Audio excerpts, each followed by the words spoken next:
What up, though? I appreciate y'all hitting that play button. It means a lot to me. If you like what you see, go ahead and hit that subscribe button. Now, if you want more of my thoughts, more of my who I am, more of what I'm about, check out the socials. Hey, enjoy today's collection. So I've been teasing to my friends about this first story, about the goat chicken sandwich for the Popeyes chicken sandwich. People may ask me, where is it from? Where is this? Where is that? One person actually asked, or actually said, was it from Wendy's? I was like, yeah, it's from Wendy's. It's a spicy chicken sandwich. Nope, it ain't a spicy chicken sandwich. Check this commercial out. It'll flow back to some memories. Steve Thomas is making a new chicken sandwich for his favorite customer, his daughter Wendy. Introducing Wendy's Monterey Ranch Chicken, a whole breast filet topped with cheese, but not just any cheese, Monterey Jack. Then he whipped up her favorite dressing, creamy ranch loaded with bacon. It was so good, he kind of hated to give it away. Wendy, it's ready. Oh well, I guess I'll have to eat it myself. Try Wendy's new Monterey Ranch Chicken sandwich. Dad, is it ready yet? Now, granted, that chicken sandwich would not hold up today because steroids in our chicken and better ingredients, fresh ingredients, all that stuff. But back in the day, that was the goat chicken sandwich. You had Monterey Jack cheese with ranch and bacon on a chicken breast. And I think it was a Kaiser bun or whatever bun it was.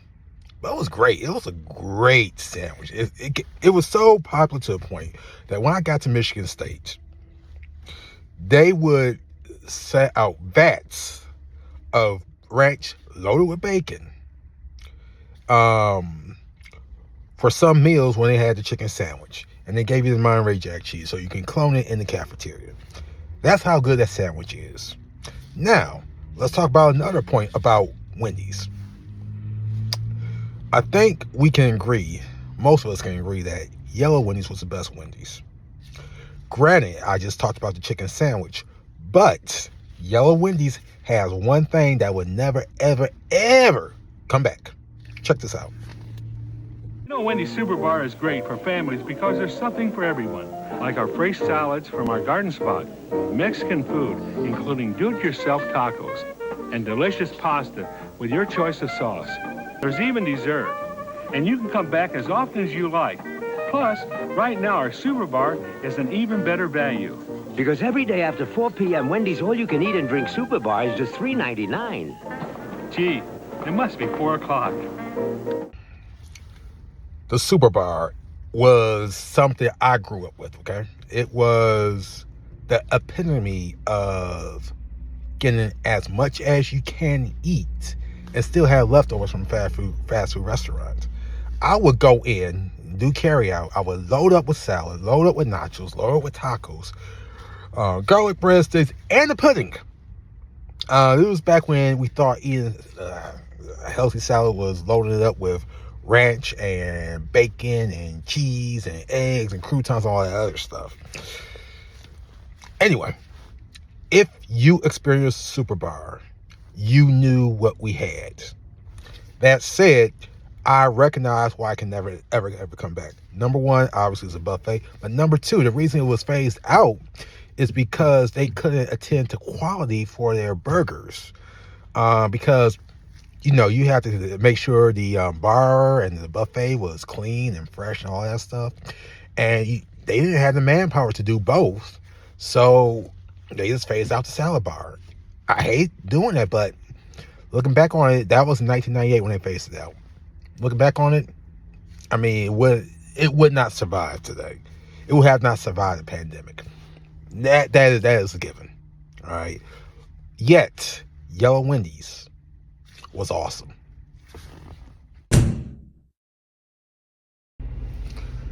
Speaking of yellow Wendy's, when I was growing up, I was 11 years old when this happened. Me and my bro man was going over to my great grandmother's house to spend midwinter break like we always do.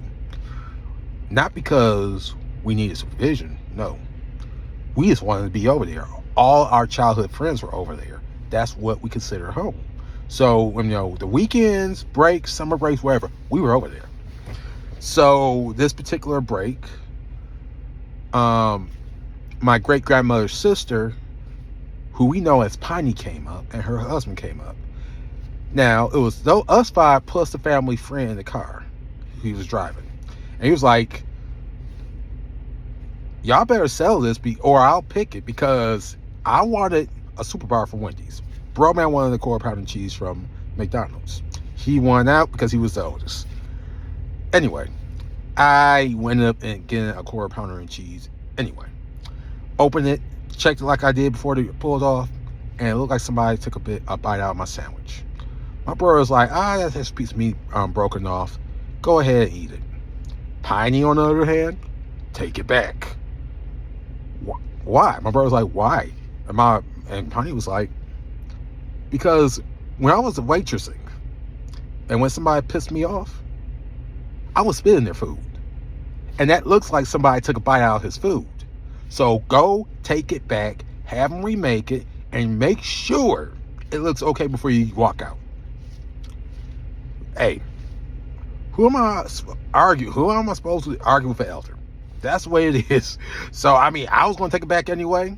And that's one of those stories that just stuck with me almost 40 years later. Matter of fact, 30 years later. What I'm talking about. Anyway, me and Piney's oldest daughter talked about this story a couple months ago with my moms. And they both said this. That sounds like Australia. That does not sound like Piney. I'm like, y'all right. It does sound something like Australia would do. Yet, Piney told me this story when I was 11 years old. And he was like, well, it doesn't sound like you might have gotten enough. Like, no, I did not get the story wrong. This is what Piney told me. Now, can you dispute what Piney told me? Y'all can. But that's what she told me, period. And, they didn't want to believe it. But, some people can embellish. In this case, I don't think Piney did. But that's just one of the things that's always stuck with me, since I was told that story. Make sure you treat your workers with respect. Make sure you treat your servers with respect. Make sure you greet everybody. Smile on your face. Don't give them grief unless it's warranted. Warranted. Regardless, one of those stories that always stuck with me, and I'm just sharing with y'all a piece of my life.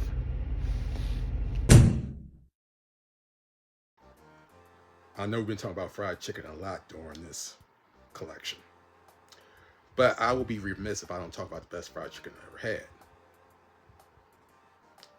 Yes, it was inside of a hotel. It was about 8 years ago, and we did it on a whim.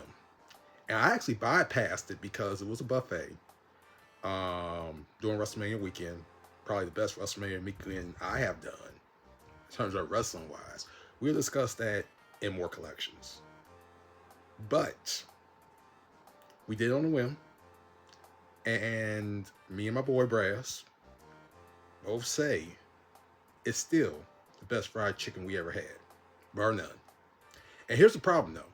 They don't offer it that often. Matter of fact, they offer it rarely.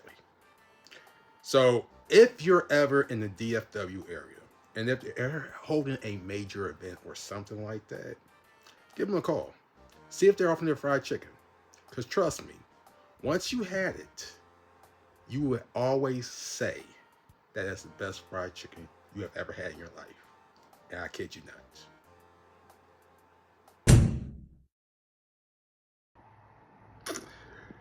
I had to think long and hard about what am I going to discuss as the centerpiece for collection 1. And here's what I decided to do. Check this out. Christian Nationalists denounced the efforts of civil rights leader Martin Luther King and the civil rights movement in general, with Ingalls saying you cannot have both MLK and Heritage America, and Isker declaring we should turn civil rights back to the states. They celebrate images of whites-only diners in the 50s, with Ingalls proclaiming the 1960s ruined everything, and they mock historical incidents like the kidnapping and lynching of 14-year-old Emmett Till. Also a part of this report. So call it what it is. It's white supremacy. It's nothing Christian about it. Earlier this year, Ingalls, to mark the beginning of Black History Month, responded with his own celebration of Heritage History Month, holding up white supremacist thinker Sam Francis for praise. Among his writings, Francis suggested that if whites wanted to do so, they could dictate a solution to the racial problem tomorrow by imposing fertility controls on non-whites. It's repulsive that people would think of me and people who look like me in such degrading ways. And yet they claim to be Christian nationalists. Keyword is claim. You know, part of this is coming out of fear because we're moving closer and closer to that day where the white European Christian is the minority or the new minority when you add up all the other minorities. So they're losing power and they're trying to stop that as well. Now, for me, this ain't new. Actually was a part of this movement before I actually woke up and realized what the blankety blank. I'm not going to get into my background too much, but when your pastor says John was a nationalist, oh, it's okay. We were in it. But when you actually start doing your research, you start going digging and stuff like that. It's like, first of all, number one, that's wrong. Number two, a Christian nationalist is pretty much white supremacy. All right. Over the years, I listen to people and I listen to pick up, to understand. And when these people talk about Christian nationalists, I'm going to sum it up clear as day. They're talking about being a constitutionalist. They're talking about taking the United States back to where it belongs. That's code, okay? That is code for pre-civil rights movement, all right? And you got some people who say, we need to overturn civil rights, like you saw in that video. We need to strip women of their rights, okay? We need to bring it back to where only white landowners can vote. That's constitutional as well.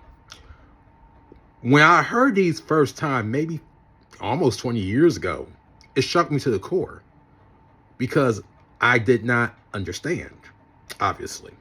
But over the past close to 2 decades now, you begin to understand why these people say this.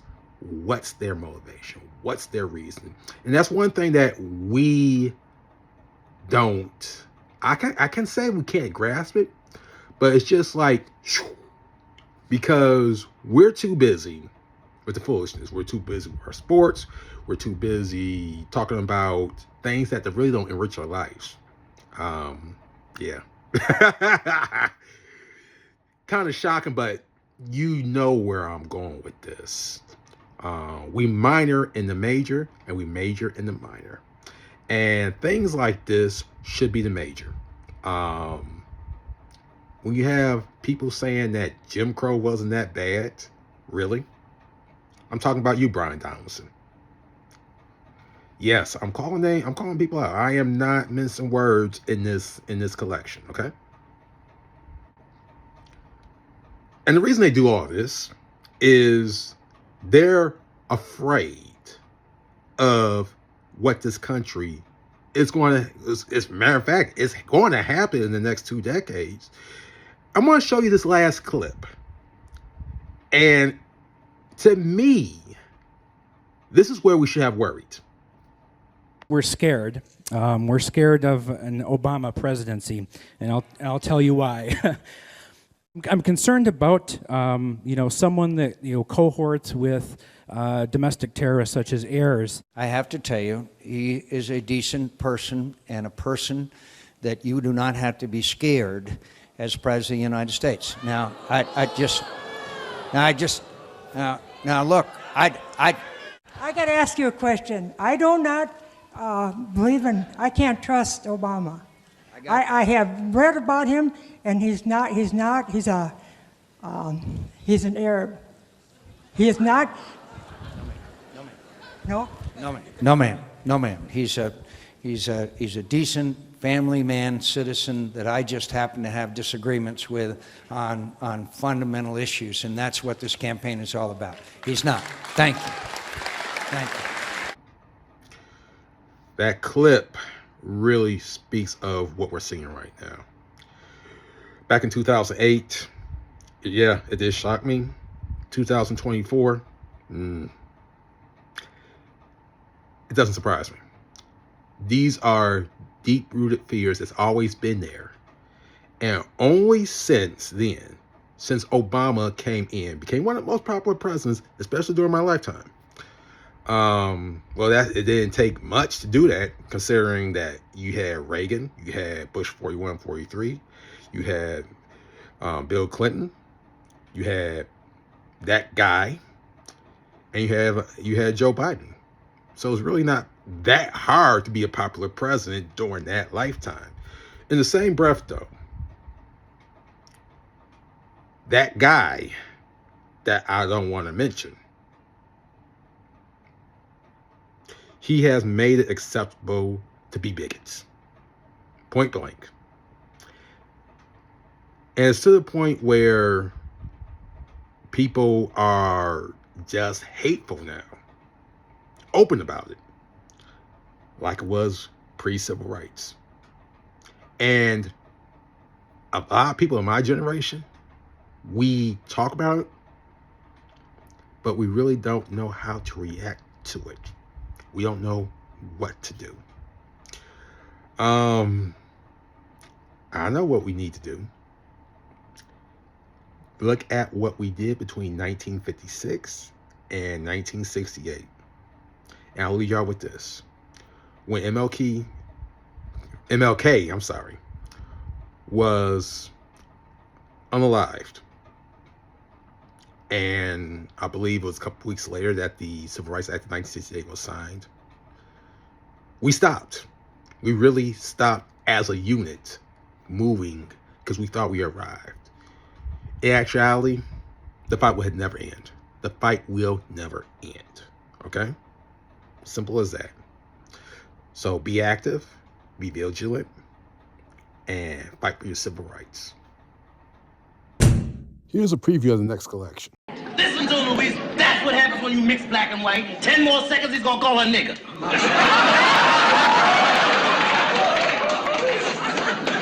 Listen to that. I ain't used that word in 3 years. Thanks for watching. See you next time.